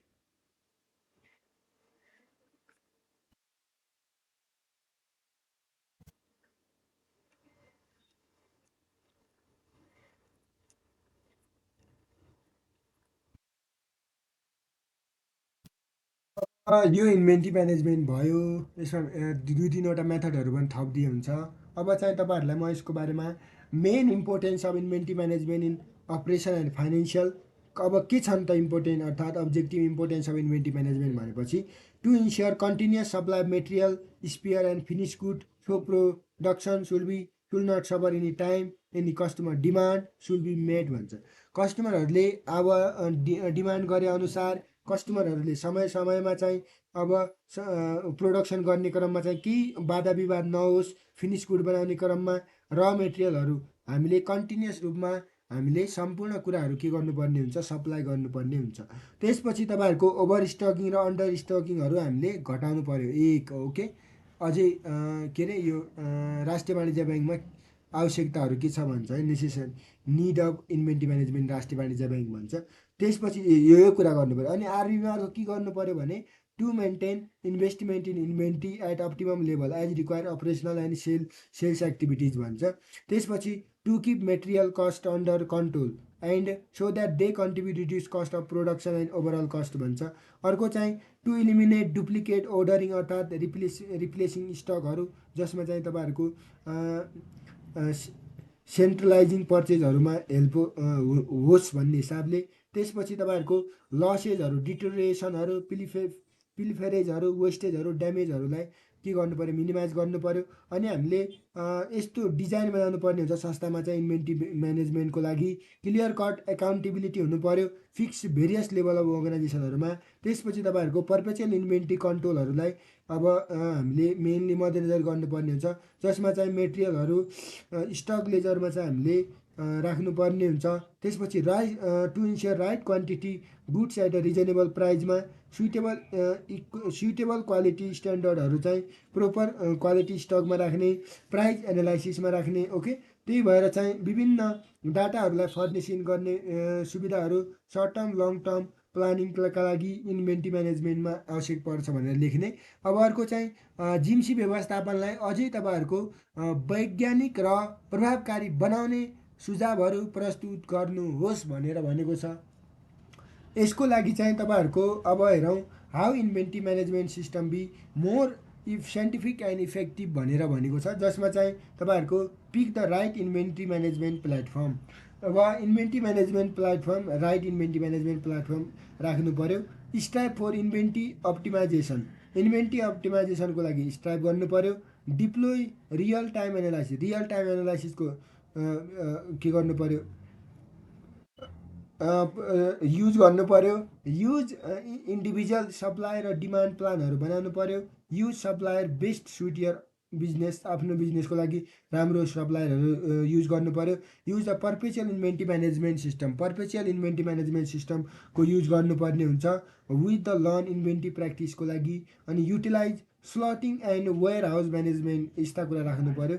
अर्को प्रायोरिटाइज यर इन्भेन्ट्री, इन्भेन्ट्रीहरूलाई पनि प्राथमिकता दिने, जसमा चाहिँ तपाईँहरूले चाहिँ अब आफ्नो इन्भेन्ट्रीहरूलाई प्रायोरिटी ग्रुपहरूमा क्याटेगोराइज गर्ने, जसको कारणले चाहिँ तपाईँहरूलाई चाहिँ हरेक आइटमको बारेमा बुझ्नलाई सहयोग गर्छ र तपाईँहरूले चाहिँ चाहिएको बेला फ्रिक्वेन्टली तपाईँहरूलाई चाहिँ चाहिएको बेला पाउने हिसाबले चाहिँ अर्डर गर्न इम्पोर्टेन्ट हुने भएको कारणले चाहिँ आफ्नो बिजनेसको लागि एउटा प्रायोरिटाइज सेक्टर गर्ने। अर्को ट्र्याक अल प्रोडक्ट इन्फर्मेसन भन्छ, तपाईँहरूले चाहिँ सबै प्रोडक्ट इन्फर्मेसनको बारेमा रिकर्ड गर्नुपर्ने हुन्छ। विभिन्न आइटम इन्भेन्ट्रीहरू इन्फर्मेसनहरू चाहिँ जस्तै विभिन्न सप्लायरहरूको विभिन्न देशहरूबाट अब कहाँबाट के गरेर सबै डाटा ल्याउनु पऱ्यो। अडिट यर इन्भेन्ट्री, इन्भेन्ट्रीहरूलाई अडिट गर्नु पऱ्यो। एनालाइज सप्लायर पर्फर्मेन्स, सप्लायरको पर्फर्मेन्सलाई पनि एनालाइज गर्नु पऱ्यो। जस्तै तपाईँहरूको चाहिँ अब केही समस्याहरू पऱ्यो भने इन्भेन्ट्री म्यानेजमेन्ट गर्दाखेरि अब त्यतिखेर चाहिँ सप्लायर राम्रो छ कि छैन, सप्लायरको बारेमा ह्याबिटहरू सबै राम्रो छ, लेट दिएको कुरा यो छ भने अब त्यसलाई हामीले नहटाउने कि अब चाहिएको बेला कतिखेर माग्नको लागि त्यसलाई पनि हामीले राखिराख्ने। अर्को प्र्याक्टिस द 80-20 इन्भेन्ट्री रुल भन्छ। यो भनेको के हो भने तपाईँहरूले चाहिँ कम्प्लिट सेल लाइफ साइकलमा चाहिँ यस्ता खाले आइटमहरूलाई चाहिँ तपाईँहरूले कसरी सेल गर्ने, महिनामा, विकमा, ओके, यस्तो कुरा। अनि तपाईँहरूले चाहिँ इन्भेन्ट्री म्यानेजमेन्ट टेक्नोलोजीहरूलाई इन्भेस्टमेन्ट गर्ने अनि टेक्नोलोजीहरूले इन्टिग्रेट गर्ने। इन्टिग्रेट भनेको चाहिँ पिओएस, पोइन्ट अन सेल भन्छ, पिओएस सिस्टमहरू युज गर्ने अनि मोबाइल स्क्यानरहरूको बारेमा। अनि त्यसपछि इन्भेन्ट्री म्यानेजमेन्ट सफ्टवेयरहरू टेक्नोलोजीहरूले अब म्यानेज तिनीहरूको राम्रो व्यवस्थापन गर्ने। अनि टेक्नोलोजीमा इन्भेस्ट गर्दाखेरि प्रायोरिटाइज सिस्टमहरू वर्क सम्पूर्ण कुराहरूलाई ध्यान गरेर गर्नुपर्छ भनेर यो चाहिँ तपाईँहरूको इन्भेन्ट्री म्यानेजमेन्टको क्वेसन आएको 20 नम्बरको।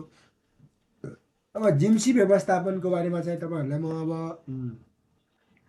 छलफल गर्न गएँ, सो द्याट अब यसको लागि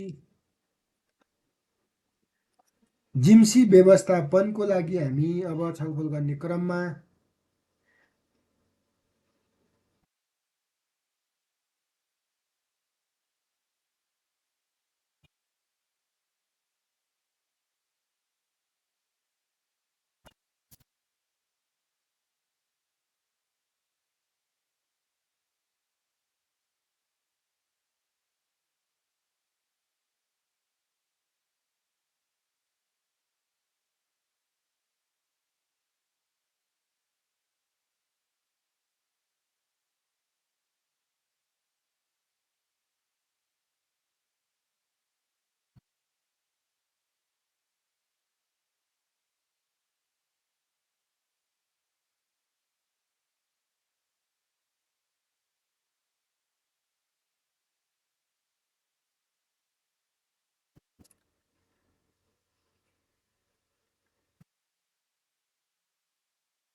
अब चाहिँ तपाईँहरूलाई अब यो म नेपालीमा पनि है, नेपालीमा पनि भन्छ जिन्सी व्यवस्थापनको परिचय भन्दाखेरि अब नगद जिन्सी है, नगद बाहेकका भौतिक स्वरूप भएका कार्यालय सञ्चालनका लागि आवश्यक पर्ने सामग्रीहरू जिन्सी भनिन्छन्। यसलाई खप्ने र नखप्ने गरी दुई भागमा छ। जस्तै मुख्य व्यावसायिक क्रियाकलापहरूमा सञ्चालनका क्रममा खरिद गरेका सामानहरूमध्ये जस्तै बिक्री नभएका वा कार्यस्थल नपठाएका स्टकमै रहेका सामग्रीहरूलाई इन्भेन्ट्री भन्नुपर्छ।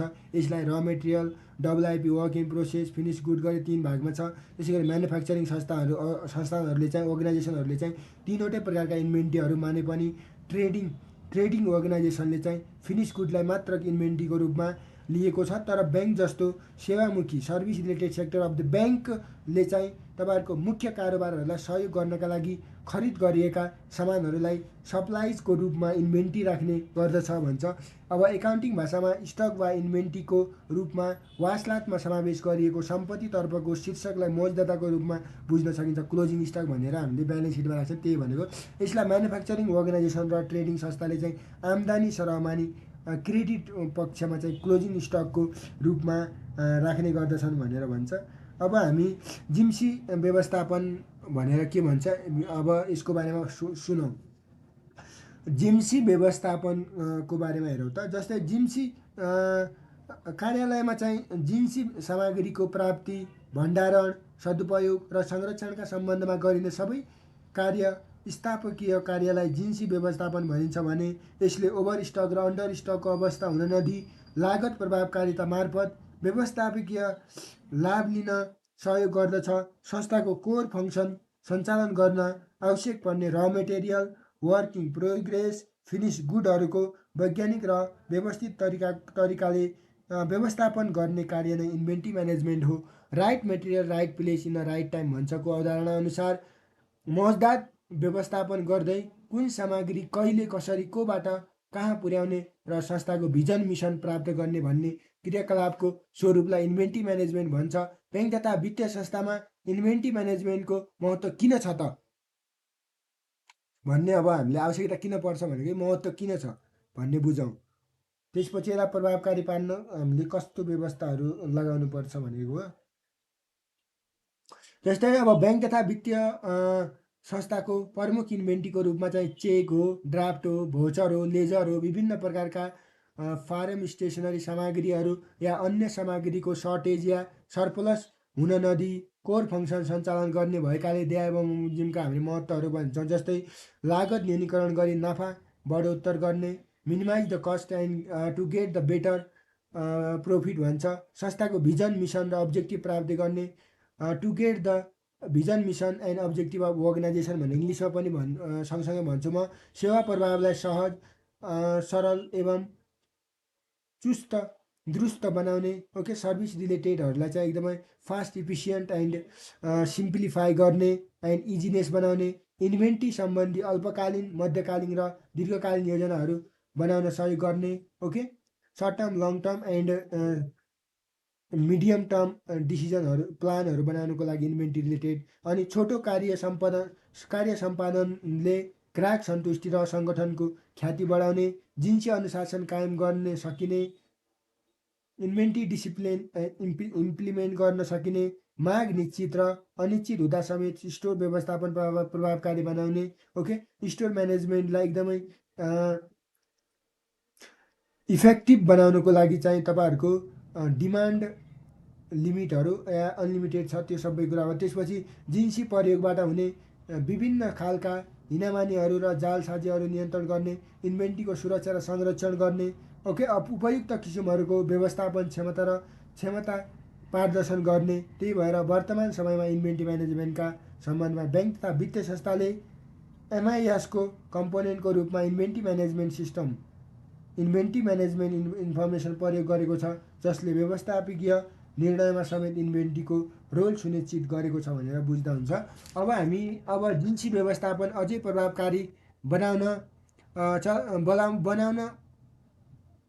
प्रभावकारी बनाउने सुझावहरू प्रस्तुत गर्नुहोस् भनेर भनेको छ।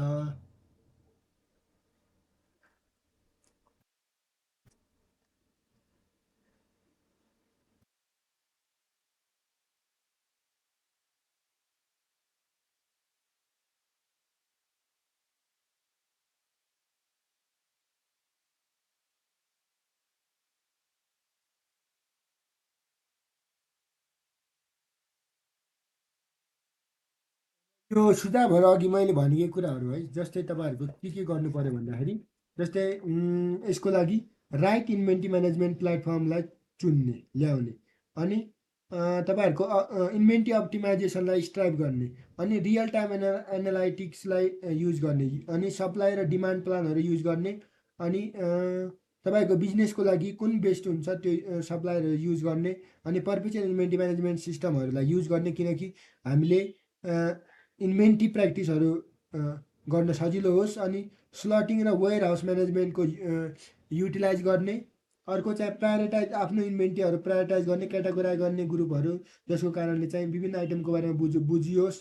Audit your inventory, track all product इन्फर्मेसनहरू, प्र्याक्टिस 80x20 रुलहरू युज गर्ने। इन्भेस्ट इन्भेन्ट्री म्यानेजमेन्ट टेक्नोलोजीहरू, युज इन्भेन्ट्री इन्टिग्रेसन टेक्नोलोजी, यस्ता कुराहरू गऱ्यो भने सकियो गाइज। गमा चाहिँ कम्प्युटर ती सम्बन्धी व्यवस्थापन अर्थात् ज्ञानको बारेमा रहेको छ। अब यो ज्ञानको बारेमा उम्, छलफल गरौँ। छोटकरीमा वर्णन गर्नुहोस् भन्छ। वर्ड तथा एक्सेलको उपयोगिता भन्छ। Usages of word and excel. Excel र वर्डको बारेमा 3-3 6 मार्क्सको यो। तथ्याङ्क सुरक्षित राख्ने उपायहरू। Data security measure. Importance of IT. सूचना प्रविधिको महत्त्व। तथ्याङ्क सुरक्षित राख्ने उपायहरू। डाटा सुरक्षित सेक्युरिटी मेजर्स। यो हेर्नु त, अब यहीँनिर पनि अब यो नेपाली मात्र दिया भए कति गाह्रो हुन्थ्यो त। यो कम्प्युटर त इङ्ग्लिसमा दिनुपर्ने त्यही भएर दिएको पनि छ है। अब हेर, तथ्याङ्क सुरक्षित राख्ने। अब हेर, तथ्याङ्क भनेको त डाटा हो है। सुरक्षित भनेको त सेक्युरिटी हुन्छ, सेक्युर हो कि। धेरै मिनिङ हुन्छ नि त, त्यही भएर अब कसरी लेख्ने हुन्छ नि इङ्ग्लिस नेपालीमा, त्यही भएर दुइटैमा दिनुपर्ने हुन्छ। राष्ट्रिय वाणिज्य ब्याङ्कले त के अरे एनआरबी नेपाल राष्ट्र ब्याङ्कले त क्लियरली भनेको हामीले दुइटामा पेपर दिन्छ। फर्स्ट पेपर एउटैमा दिए नि, र सेकेन्ड पेपर त अब दुइटैमा दिँदाखेरि बेस्ट हुन्छ। किनकि अब यो त लङ क्वेसन आन्सर लेख्ने हो, 10 20 12 नम्बरको लेख्नुपर्छ। It's not a joke. So that सूचना प्रविधिको महत्त्व, इम्पोर्टेन्स अफ आइटीको बारेमा हामी छलफल गर्नेछौँ है। जुन नेपालीमा हामी हेरौँ पहिला कि इङ्ग्लिसमा हेरौँ भन्ने कुरा हुन्छ।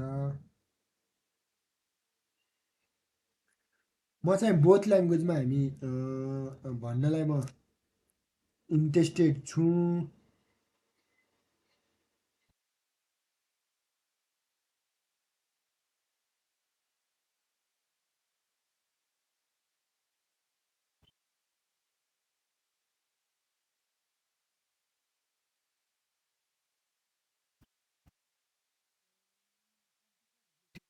छलफल गरौँ। लास्ट पार्ट हो त्यो। त्यसपछि हाम्रो 1 घन्टा 1.5 घन्टामै सकिन्छ होला एउटा पेपर। मैले अब धेरै लामो बनाएर, लामै हुन त अब यति लामो छ कि के लामो भनौँ। लामो भन्दा पनि कति लामो। सो द्याट अब हेरौँ के हेरौँ त। वर्ड एक्सेलको बारेमा हेरौँ। त्यसपछि हाम्रो आइटीको महत्त्व के छ भनेर हेरौँ।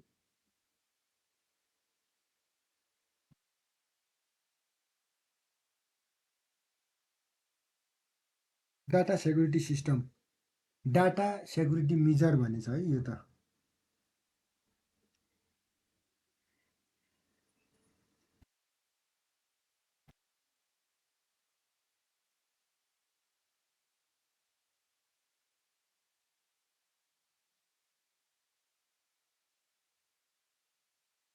पहिला वर्ड, सुरुमा के छ वर्ड, माइक्रोसफ्ट वर्डको है। वर्ड प्रोसेसिङ सिस्टम पनि भनिन्छ जसमा वर्ड भनेको के हो त। वर्ड प्रोसेसिङ सिस्टम भनेको चाहिँ अब एउटा प्याकेज सफ्टवेयर हो। यसलाई चाहिँ एप्लिकेसन सफ्टवेयर पनि भनिन्छ। वर्ड प्रोसेसिङ सिस्टममा चाहिँ माइक्रोसफ्ट वर्ड प्रोग्राम मुख्य रूपमा रहेको पाइन्छ र यसको माध्यमबाट कार्यालयको कामहरूका लागि शब्दहरूको सजावटबाट चिठीपत्र, नोट, किताब, रिपोर्ट तथा अन्य कागजातहरू तयार पार्ने गरिन्छ। यसमा विशेष गरी वर्ड टाइप गर्ने, मेटाउने अनि मिलाउने, डिजाइन गर्ने अनि फर्मेट ढाल्ने, स्पेलिङ ग्रामरहरू जाँच गर्ने, फन्टमा कलर राख्ने, हेडर फुटरहरू राख्ने, त्यसपछि पत्रको व्यवहार गर्ने, पेज नम्बर राख्ने, वाटरमार्क, विभिन्न लोगोहरू राख्ने, ओके, सिम्बोलहरू राख्ने जस्ता कार्यहरू गर्छ। वर्ड प्रोसेसिङ सिस्टम भनेको चाहिँ जस्तै उपलब्ध टेम्प्लेटहरू प्रयोग गरेर वेबसाइट फाइलहरू खडा गर्न सकिन्छ। एकैसाथ धेरै फाइलहरू फोल्डरहरूमा काम गर्न सकिन्छ। ठुला फाइलहरूमा विभिन्न विशेषताहरू, समय, सन्दर्भ र सामग्रीको सिर्जना गरेर सजिलो व्यवस्थापन गर्न सकिन्छ। अटो करेक्सन, अटो फर्मेट विशेषताहरू प्रयोग गरेर फाइलमा भएका गल्ती पत्ता लगाउन र सच्याउन र फर्मेटिङ गर्न सकिन्छ। अब यसमा भएको नेस्टेड टेबल फिचरको प्रयोग गरेर एउटा तालिकाभित्र अर्को तालिका राख्न सकिन्छ। वर्ड फाइलहरूमा पिडिएफ, एक्सपी फाइलहरूमा रूपान्तर गरेर पठाउन या भण्डारण गर्न सकिन्छ। मेल मर्जर गर्न सकिन्छ। मुख्य शब्दहरू, पेज नम्बर राख्न सकिन्छ। अनि त्यसपछि शीर्षकहरू सहितको विषय सूचीको तालिका राख्न सकिन्छ। कागजातलाई कपी पेस्ट र कट गर्न सकिन्छ। फाइलहरूलाई अनड्यू, रिडो र सेभ गर्न सकिन्छ। डकुमेन्टको साइज, मार्जिन मिलाई आकर्षक बनाउन सकिन्छ। यसरी तपाईँहरूको कार्यालय व्यवस्थापन अन्तर्गत रही कागज रहित कारोबार गर्न, पेपरलेस ट्रान्जेक्सनहरू गर्नको लागि प्रयोग गर्ने एक विशेष प्रकारको सफ्टवेयरलाई वर्ड प्रोसेसिङ सफ्टवेयर यानि कि वर्ड हो भनेर बुझ्नु होला। एक्सेल भनेको के हो त? अब एक्सेल भनेको चाहिँ तपाईँहरूको एक्सेल के हो त? एक्सेल भनेको सर्वश्रेष्ठ गणितीय तथा लेखा सम्बन्धी प्रोग्रामको रूपमा परिचित एक्सेल एक क्यालकुलेसन बेस्ड एप्लिकेसन सफ्टवेयर हो जसमा रो र कलमको संयोग मार्फत सेलमा ससाना डाटा राख्ने स्प्रेडसिट निर्माण गरिएको हो। यो एक प्रकारको इलेक्ट्रोनिक स्प्रेडसिट हो जसलाई माइक्रोसफ्ट कर्पोरेसनद्वारा विकसित गरिएको हो। स्ट्याटिस्टिक्स तथा फाइनेन्सियल डाटाहरू इनपुट इनपुट इनपुट को रूपमा प्रयोग गरेर प्रोसेस प्रेजेन्ट र एनालाइसिस गरी रिजल्ट निकाल्ने प्याकेज सफ्टवेयरलाई एक्सेल भनी सम्झनु पर्दछ। यसमा फर्मुलाहरूको प्रयोग गरी सम्पूर्ण समस्याहरू छोटो समयमा समाधान गर्न सकिन्छ। ब्याङ्किङ क्षेत्रमा चाहिँ एक्सेलको महत्त्व के छ भने केन्द्रीय ब्याङ्कमा डे टु डे प्रतिवेदन पठाउन, ओके, प्रपोजल पठाउनु पर्यो डे टु डे ब्याङ्कमा, केन्द्रीय ब्याङ्कमा। ब्याङ्किङ सफ्टवेयरहरूसँग सजिलै कनेक्ट गर्न, पाइरोलमा कमेन्ट भएमा राख्न प्रयोग गरिने, अनि समूहगत विश्लेषण गरी देखाउन सकिने, सबैले सजिलै बुझ्न सक्ने, क्रस चेक गर्न सकिने, डाटालाई अल्फाबेटिकल्ली न्युमेरिकल वा एसेन्डिङ अथवा डिसेन्डिङ अर्डरमा राखी पत्ता लगाउन सहज हुने, डाटाबेस प्रोग्राम वा मा डाटा इम्पोर्ट गरी चाहे अनुसार ढाँचामा बदल्न र ग्राफिकल प्रेजेन्टेसन गर्न सकिने, विभिन्न फर्मुलाहरू प्रयोग गरी क्यालकुलेसन गरिने हुँदा हिसाब गलत हुने सम्भावना नभई कार्यक्षमता बढ्ने।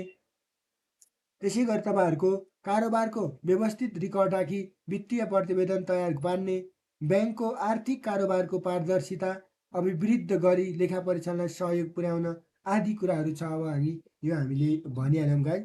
अब त्यसपछि डाटा सेक्युरिटी मेजर र इम्पोर्टेन्स अफ आइटी भन्छ, यानि कि इन्फर्मेसन टेक्नोलोजीको महत्त्व के छ त?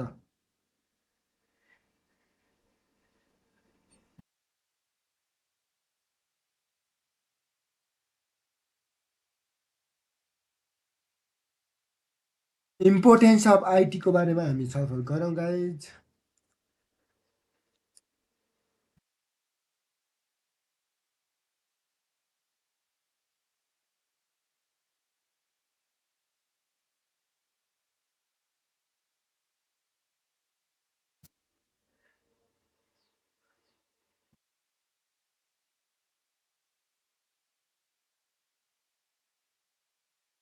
अब चाहिँ तपाईँहरूलाई म आइटी गाइडलाइनको बारेमा छलफल गर्दैछु so that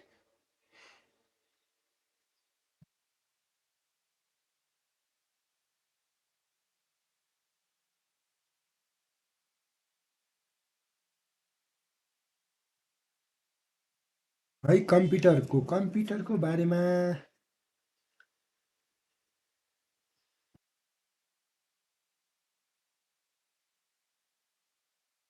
importance of IT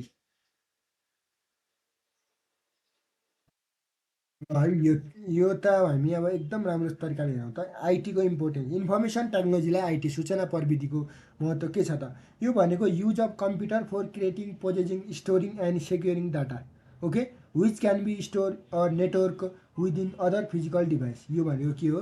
information technology हो। IT is the widely use in several industry ranking from telecommunication to simple grocery store. टेलिकम्युनिकेसनदेखि लिएर सामान्य ग्रोसरी स्टोरसम्म आइटीको युज गरेको छ अहिलेको विभिन्न उद्योगहरूले चाहिँ। र आइटी भनेको चाहिँ तपाईँहरूको बिजनेस अपरेसनका लागि युज गरिन्छ, ओके, जसमा चाहिँ वर्क प्रोसेस मोर इफिसियन्ट होस् भनेर। अब इन्फर्मेसन टेक्नोलोजी किन इम्पोर्टेन्ट छ भने इन्फर्मेसन टेक्नोलोजी चाहिँ तपाईँ आफ्नो हाम्रो लाइफस्टाइल ड्रास्टिकल्ली परिवर्तन गर्छ। तपाईँहरूले चाहिँ अब एउटा सिङ्गल क्लिकले धेरै कुराहरू छिटो गर्ने काम हुन्छ, जसमा चाहिँ तपाईँहरूको इन्फर्मेसन टेक्नोलोजीका बेनिफिटहरू चाहिँ हाम्रो जीवनमा धेरै नै छन्। तर पनि इन्फर्मेसन टेक्नोलोजी हरेक फिल्डमा आवश्यक पर्दछ। अनि अब यो आइटीको एडभान्समेन्ट हुँदै जाँदाखेरि तपाईँहरूले चाहिँ अब कम्पनीमा जुनसुकै प्लेसमा चाहिँ अब एक्सेस पाउनु पऱ्यो, जसका लागि चाहिँ विभिन्न अफिसहरूबाट हामीले अथोरिटी लिएर तिनीहरूले आफ्नो कामहरू घरबाटै गर्न सक्छन्, इजी एक्सेस गर्न सक्छन् र तिनीहरूको प्रोडक्टिभिटी पनि फिजिकल पर्सेन्सी अफिसमा नगइकन घरबाटै पनि गर्न सक्छ सूचना प्रविधिले। त्यो भएर चाहिँ सूचना प्रविधि भनेको चाहिँ huge demand for IT professional फिल्डहरू, जसमा चाहिँ तपाईँहरूको आइटी प्रोफेसनलहरूले चाहिँ तिनीहरूको ट्यालेन्ट सोहरू फिल्ड आफ्नो फिल्डमा चाहिँ एकदमै के भन्छ पिपुलहरूलाई चाहिँ अब computer programming system analysis testing software hardware development web application डिजाइनहरू गरेर सहयोग गर्छ। त्यसै गरी तपाईँहरूको इन्फर्मेसन टेक्नोलोजीको एडभान्समेन्ट हुँदै जाँदाखेरि एजुकेसन फिल्डमा पनि अब तपाईँहरूको transform this outlook and has adapted modern way of teaching learning. जस्तै अब यो आइटी नभएको भए यस्ता 2073 सालका क्वेसनहरूको फुल सोल्युसनहरू पाउन गाह्रै हुन्थ्यो। त्यो भएर अब अनि टिचरहरू अनि इन्स्टिट्युसन मोडर्न ग्याजेटहरू सबै स्टुडेन्टहरूले सम्पूर्ण इन्टरनेट कनेक्सनहरूले चाहिँ अब विभिन्न नयाँ नयाँ कुराहरू बुझ्नको लागि त्यसको बारेमा अन्डरस्ट्यान्ड डिप टपिक बुझ्नको लागि पनि इम्पोर्टेन्ट छ। इन्फर्मेसन टेक्नोलोजीले चाहिँ तपाईँहरूको पेसेन्ट्समा सहयोग गरोस् अनि त्यसपछि तपाईँहरूले चाहिँ फिजिसियन र एडभाइस अनलाइनहरू दिन सक्नुहुन्छ। त्यही भएर तपाईँहरूले भर्चुअल हेल्थ केयर एप्लिकेसनहरू प्रोभाइड गरेर इलेक्ट्रोनिक हेल्थ रेकर्डहरू टेलिमेडिसिन डेलिभरी गर्न सक्नुहुन्छ। क्वालिटी एफिसियन्ट अफ पेसेन्ट भन्छ। त्यही भएर इन्टरनेट मोबाइल फोनहरू ट्याब्लेट ल्यापटप आइपोड अदर ग्याजेटहरूले चाहिँ तपाईँहरूको अनलिमिटेड एक्सेसहरू दिएको छ। इन्टरटेनिङ मिडियममा पनि people can watch movie new song OTT platform के अब with the information technology communication between people and become the cheaper easier faster so that video call texting calling sending email सबै गरेर data security अब हेरौँ त के छ data security मेजरको बारेमा हेरौँ त। डाटा सेक्युरिटी मेजरको बारेमा